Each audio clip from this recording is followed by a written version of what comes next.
สวัสดีท่านผู้ชมทุกท่านนะครับเอาใหม่สวัสดีท่านผู้ชมทุกท่านนะครับยินดีต้อนรับเข้าสู่ช่อง King Doi นะครับวันนี้เราจะมาเล่นฟรีไฟร์นะครับเดี๋ยวนะในโหมดคนทั่วไปอะแหละแค่เล่นแดนชำระแค่นี้แหละเข้าใจไหม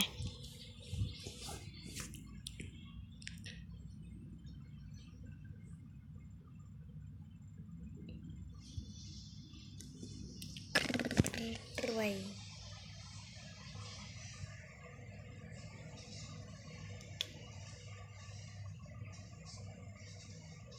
เนี่ยรอคนกากเข้าห้องมานะครับ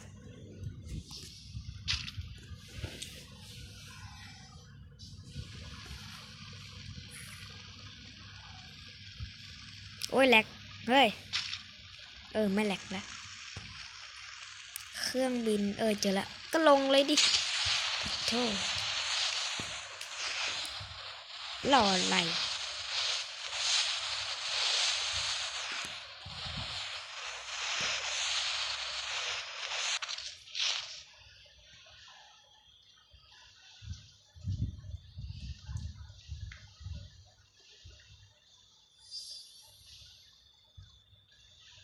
มันอยู่บ้านนี่วะ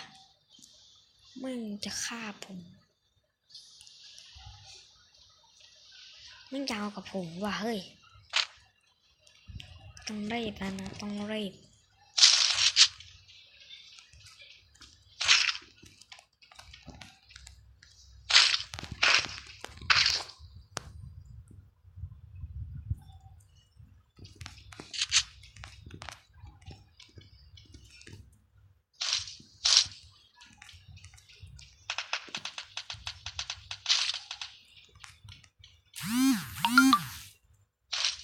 ขยันยิงจัง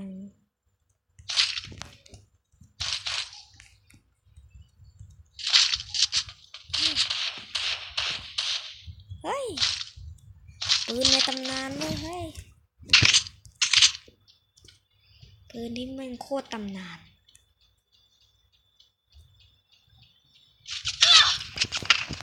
โอ้ยเหี้ย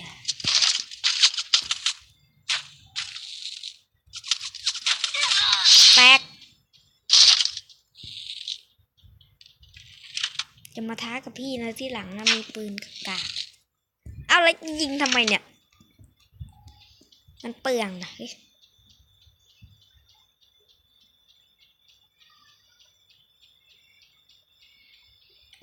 เข็ดว่ะแต่ขี้เกียจเก็บเก่งเกิน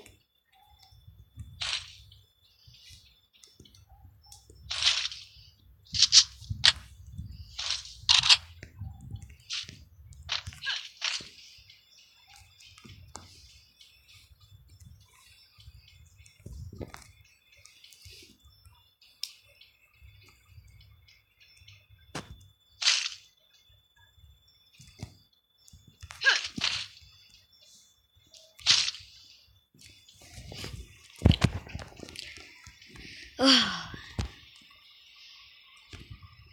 อ้า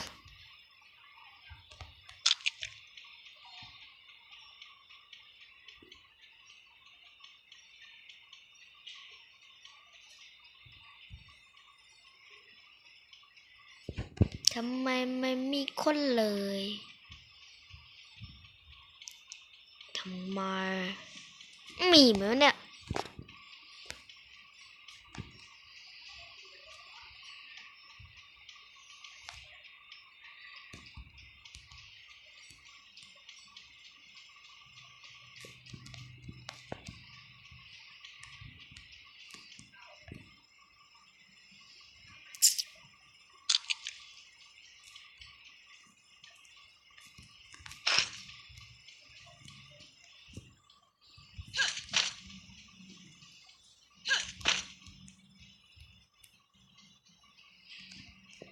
โอ้โหไม่มีสโคป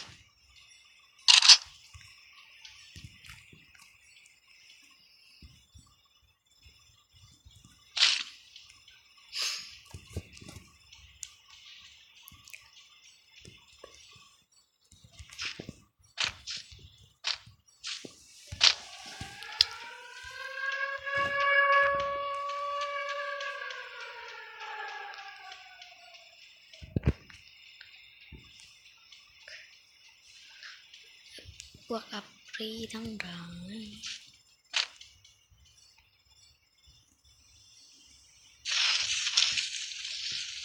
ไม่อะไรไม่เคยตายเพราะเลสโซนหรอกจริงๆไม่เคยนะเลสโซนไม่เคยตกโดนเลยเลสโซนนี่มันกาก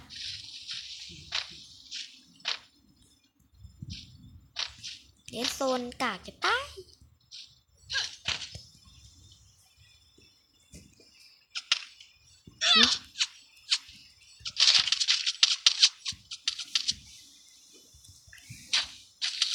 แตกอย่ามาสู้กับพี่มันเร็วเป็นล้านปีโอ้โหของดีของดีมีราคานี่มาห้าวเอาว่ะเฮ้ยเอาว่ะเฮ้ยเอาว่ะเฮ้ยเอาว่ะเฮ้ยเอาว่ะเฮ้ยเอาว่ะเฮ้ยเอาว่ะเฮ้ย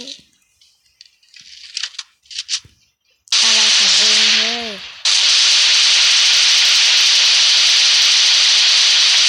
ยิงไม่โดนเลยวะ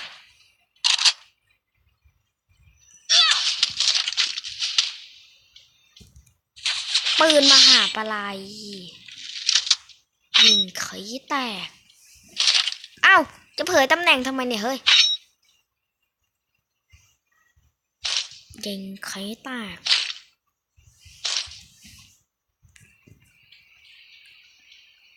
เอานี่ปัดกระสุนเลยAW สอยตัวจัดเห็นมันแล้วมั่งรีบเคลื่อนดิ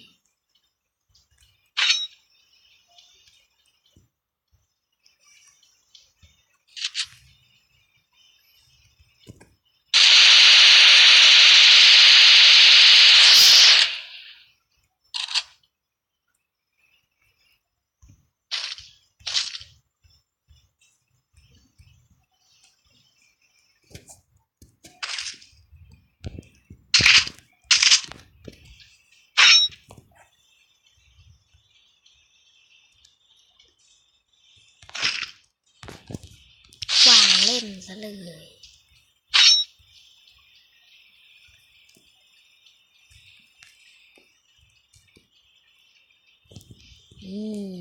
ได้เวลาเราอยู่ตรงสะพานเราเจอเหยื่อเรา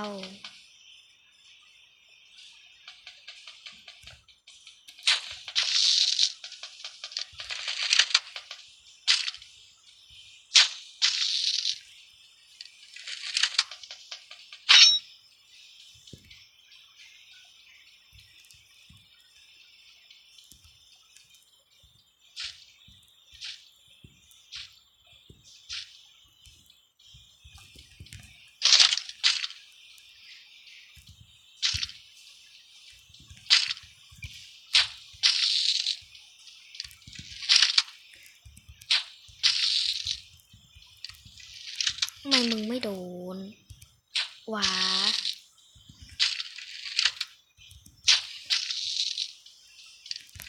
สัตว์ไม่ไหวแล้ว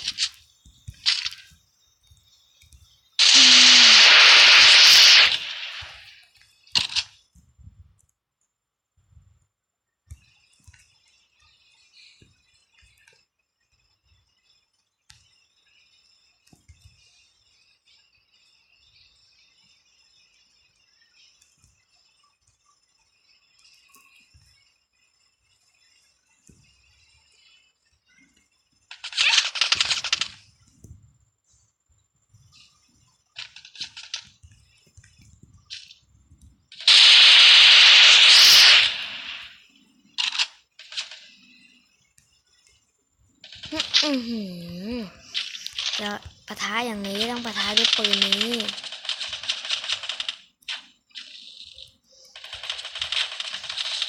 แตกนัดเดียวพอ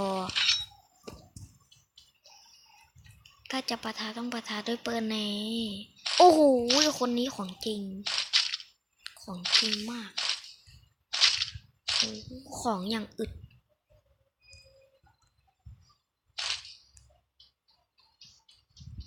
ว่าไงว่าศพเด็กปกอย่า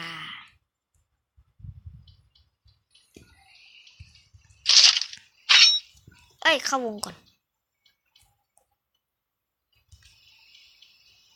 ลืมวงไปเลย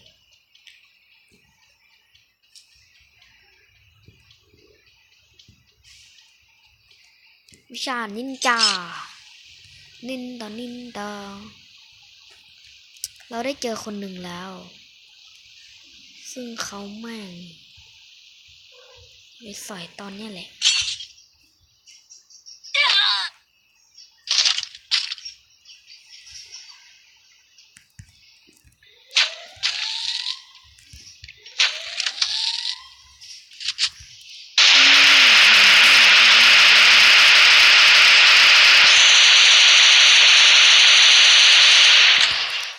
แป๊บวัด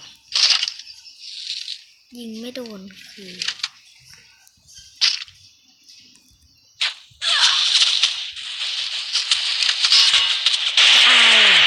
จะเอา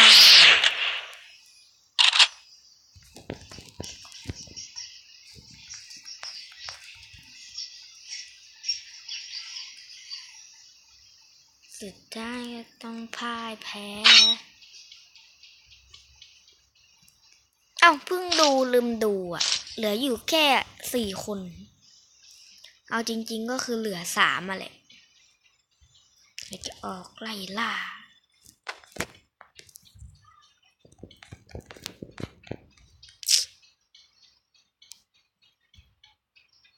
ต้องมีใครอะไร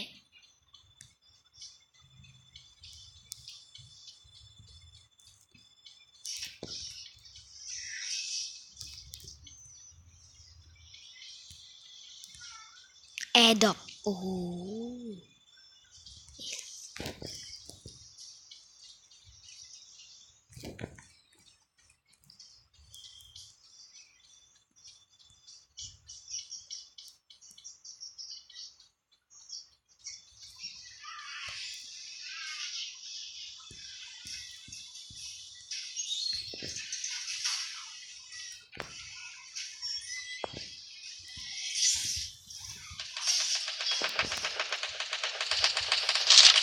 งั้นมึงก็ตายแทนไปซะ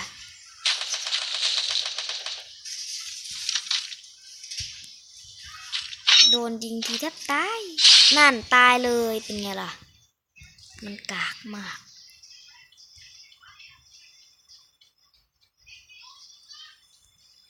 เหลือ2 คนแล้ว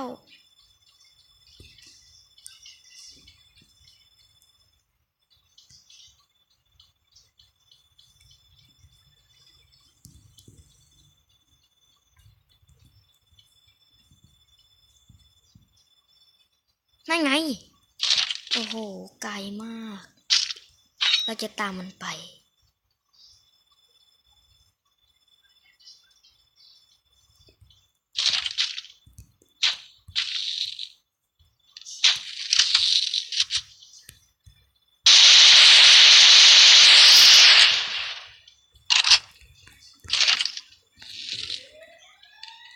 เหลืออีก1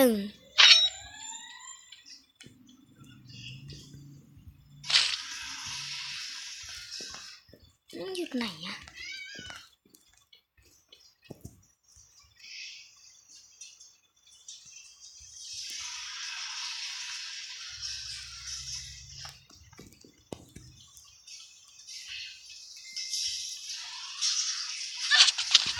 เฮ้ยเห็นแล้วเองต้องมาตาย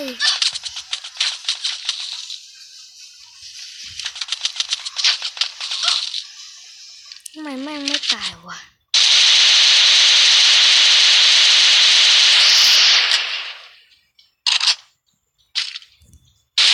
โอ้ยปัดโธขอจบคลิปเพียงแค่นี้นะครับ